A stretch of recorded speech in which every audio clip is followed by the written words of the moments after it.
이론적으로 얘기하는 거는 뭐 쉽겠지만 환자분들한테 이 내용을 설명하기가 쉽지가 않았어요. 그래서 진료실에서 제가 설명드리는 내용을 그냥 간단하게 제가 모식도로 좀 그려봤어요. 실제 얘기도 하고 실제로 벌어지는 얘기이기도 해요. 지금 맨 위에 지금 여기 그림 있죠? 요 그림이요.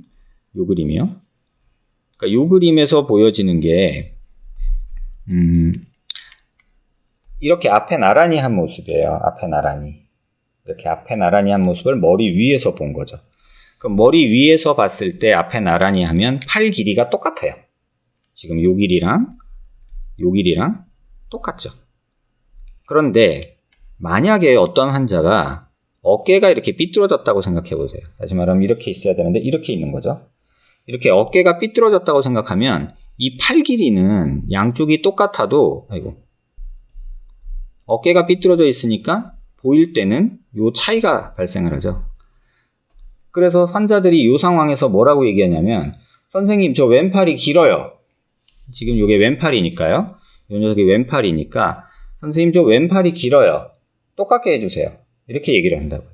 근데 현실은 어떠냐면 왼팔이 긴 게 아니라 어깨가 삐뚤어진 거예요. 그러니까 왼팔이 앞으로 더 나와서 길어 보일 뿐이에요. 이 상황에서 막 설명을 해요, 제가. 환자분 이게 삐뚤어진 게 아니고 어깨가 이렇게 돼서 팔 길이는 사실은 똑같고요. 어깨가 삐뚤어진 거예요. 이렇게 얘기를 하면 알겠어요. 모르겠고 똑같게 해주세요. 이렇게 얘기를 해요.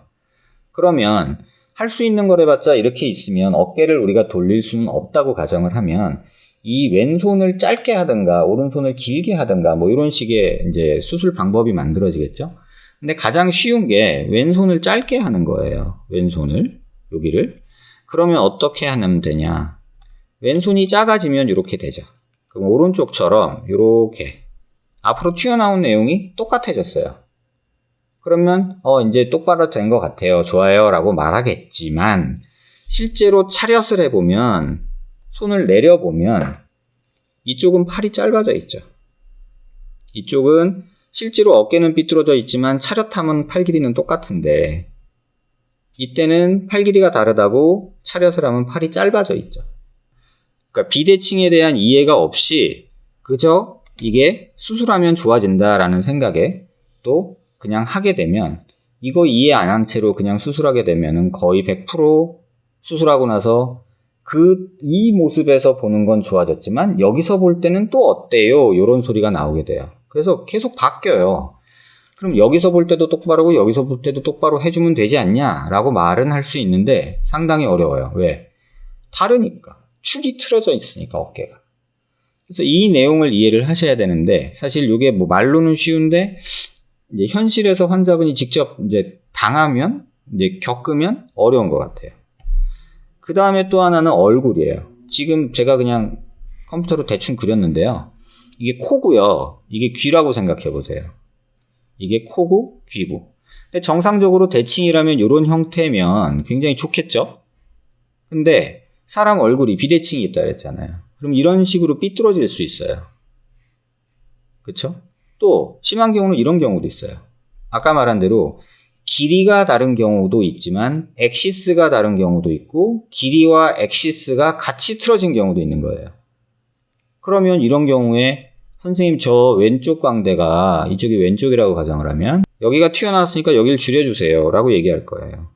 근데 여기를 줄이면 어떤 일이 벌어지냐면 얘랑 똑같아지는 게 아니라 이 귀 높이도 다르고 다 위치도 다르기 때문에 단순히 여기만 줄인다고 이게 똑바로 되는 게 아니에요. 코만 봐도 이쪽으로 엑시스가 돼 있고 귀로 보면 엑시스가 이렇게 돼 있어요.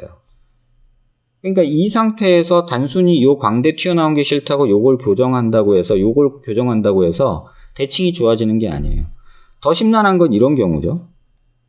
귀 높이는 대충 맞는다 치는데 코는 여기를 바라보고 있고 얘는 이쪽 광대가 유독 튀어나와 보이겠죠, 이 상태면?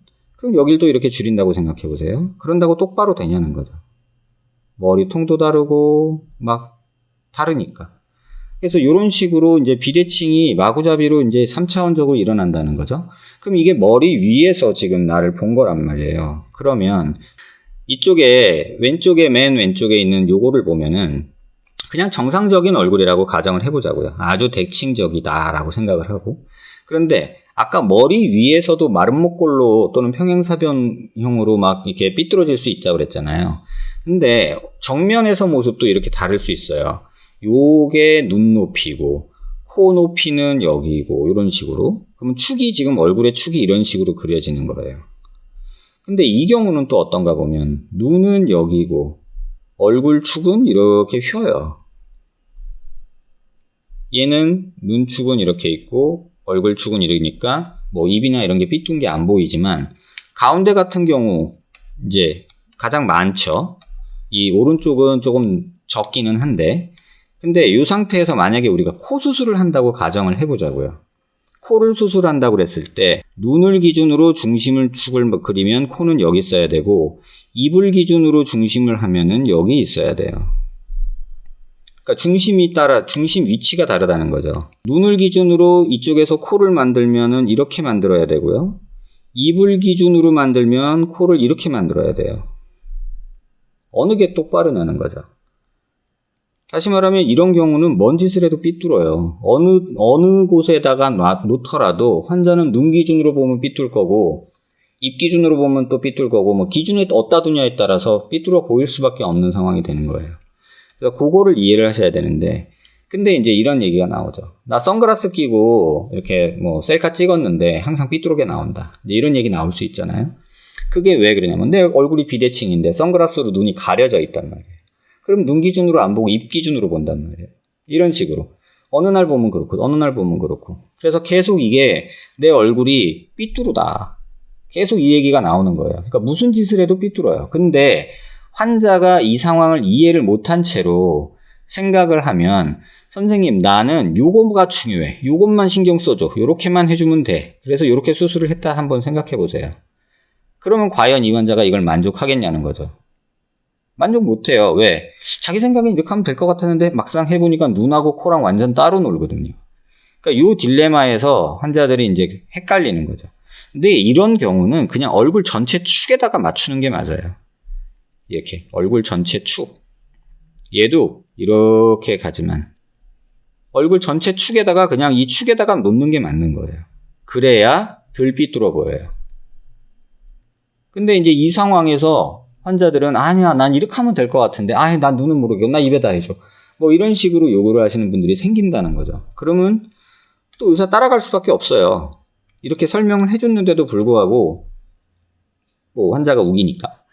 그러면 하고 나서 자기가 볼 때 우와 이거 아닌 거예요. 그러면 그때는 이제 의사 탓을 또 하기 시작해요. 이럴 줄 알았으면 안 했다. 그걸 왜 미리 설명 안 해줬냐. 근데 했는데 본인이 이해를 못한 경우가 사실은 더 많아요. 사실 이 부분은 실제로 수술하는 의사들도 아직 잘 이해 못하고 수술하시는 분도 많으세요. 그러니까 양악하시는 분들이 좀 간혹 이런 분들이 계신데 양악으로 바꿀 수 있는 거는 여기밖에 없어요. 여기밖에. 뭐 여기는 못 바꾸잖아요. 그러면 얼굴 전체로 봤을 때 양악이라는 걸 해서 바꿀 수 있는 영역은 불과 한 30% 미만이에요. 그러면 30% 미만을 움직여가지고 얼굴을 전체적으로 뭐 수평을 맞춘다? 이런 얘기를 하는 것도 굉장히 웃기죠. 그러니까 이런 걸 이해를 못하기 때문에 할 수 있는 용기 있는 발언이라고 저는 생각을 해요. 그 다음에 요거 이제 그리는 김에 그냥 한 번 더 그려봤어요. 우리가 눈, 코, 입의 위치가 얼굴에서 밑에 있고 위에 있고 이렇게 다른 사람이 많아요. 근데 많이 자르면 갸름해진다. 이런 얘기들 많이 하시거든요. 선생님 왕창 잘라줘요. 막 이렇게. 그런데 요런 왼쪽에 있는 요런 분이 갸름해지려면요. 요렇게 자르면 갸름해지겠죠. 요렇게. 그죠? 어느 정도 갸름해지겠죠. 그래서 이런 식으로 갸름하게 되는 느낌을 가질 수는 있겠죠. 1번 같은 경우, 요게 1번이라고 하면요. 그럼 2번 같은 경우는 뭐 기니까 입에서 여기도 턱끝 길이도 길고 뭐 요렇게 만들어 놓으면 완전 갸름하게도 만들 수 있을 거예요.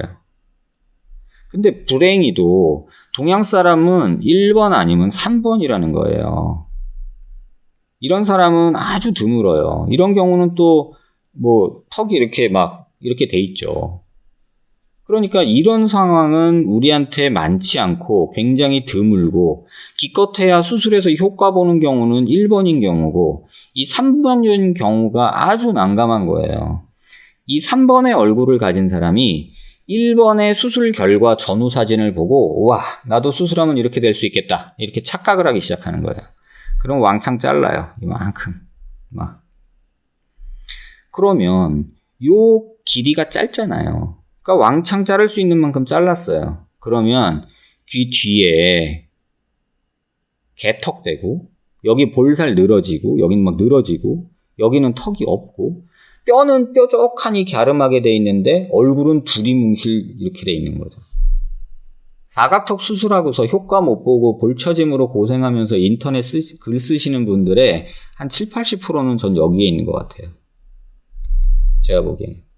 그러니까 본인이 수술 전후 결과 병원에서 이렇게 홍보하거나 광고하는 그 결과들은 대부분 이 1번 얼굴형이에요. 이 1번 얼굴형. 근데 이 3번 얼굴형을 가진 사람이 쟤 나랑 비슷하게 생겼던데 쟤 이렇게 나랑 비슷한데 그냥 나도 쟤처럼 할래. 나도 쟤랑 비슷하게 생겼으니까 저렇게 하면 나도 가름해질 거야. 그러면 얘가 이렇게 했을 때는 볼살만 늘어지고 개턱되고 막 턱 여기 막 되고 오메가 쉐입 만들어지고 막 이런 일이 벌어져요. 그러면 이제 인터넷에다 대고서 수술 남의 사진 보고 후기만 보고 갔는데 나 망했다. 이제 이런 얘기들이 나오는 거예요. 그러면 현실적으로 이런 사람 3번인 경우에 이런 사람이 어떤 수술을 받아야 되냐 하면 여기를 귀 밑에서 어느 정도 남기고 요 정도 잘라주고 신경 안 다치는 선에서 그래도 자른다고 자르고 그 다음에 여기는 길이가 늘어나야 되는 거예요. 여기가 길이가 늘어나야 그나마 여기서 잘랐을 때의 효과랑 비슷한 모양이 나오는 거죠. 그러니까 이 모식도를 그냥 가볍게 이해하시면 좋겠어요. 그래서 내가 3번이냐 1번이냐를 확실하게 이해를 하셔야 돼요.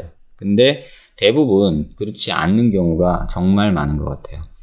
그래서 3번의 얼굴형이 가진 분이 나 사각턱 자르고 싶어요 라고 오면 이제 이런 일이 발생을 한다. 그래서 요거는 제가 한번 꼭 말씀드리고 싶었던 건데 이렇게 좀 그림이 조금 유치하지만 이해하는 데는 좀 도움이 됐으면 좋겠고요.